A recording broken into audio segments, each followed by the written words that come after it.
Bienvenue.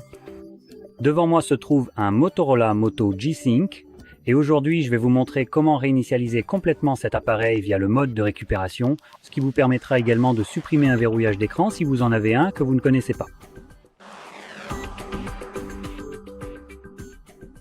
Maintenant, attention, lorsque vous faites cela pour supprimer un verrouillage d'écran, il est probable que votre appareil se retrouve verrouillé par FRP, ce qui signifie que vous devrez le vérifier soit en utilisant le verrouillage d'écran, soit le compte Google qui était probablement connecté sur l'appareil avant la réinitialisation, et sans fournir au moins l'une de ces deux informations, vous ne pourrez pas terminer la configuration. C'est juste pour vous prévenir. Quoi qu'il en soit, peu importe la méthode que vous choisissez pour supprimer un verrouillage d'écran ou non, il vous suffit de maintenir enfoncé simultanément le bouton d'alimentation et le bouton de volume haut.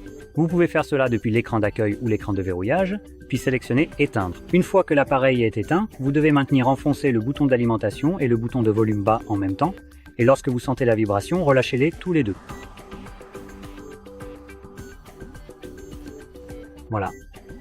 Pour une raison quelconque, je remarque que l'appareil a parfois du mal à rester dans ce mode.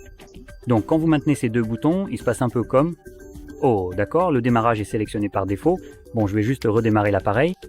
Et oui, ça le fait un peu planter. Donc essayez de relâcher ces boutons dès que vous sentez la vibration. Sinon, si vous voyez cet écran qui bug un peu, qui apparaît et disparaît instantanément, c'est juste que le téléphone est nul. Il n'y a pas d'autre solution à cela.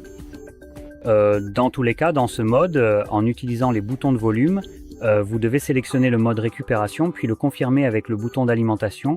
Ensuite, vous verrez un Android avec la mention « Aucune commande ». Et pour passer cette étape, il faut maintenir le bouton d'alimentation et appuyer une fois sur volume haut. Et voilà. Maintenant, avec les boutons de volume, sélectionnez « Effacer les données » et réinitialiser les paramètres d'usine, confirmez avec le bouton d'alimentation. Sélectionnez ensuite la réinitialisation des données d'usine et confirmez. Donnez-lui un moment.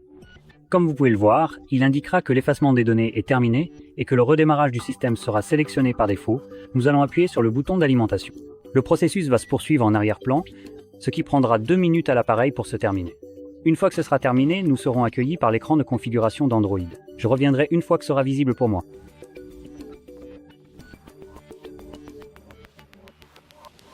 Et comme vous pouvez le voir, le processus est maintenant terminé et vous pouvez configurer votre appareil comme vous le souhaitez. Donc si vous avez trouvé cela très utile, n'oubliez pas de liker et de vous abonner et merci d'avoir regardé.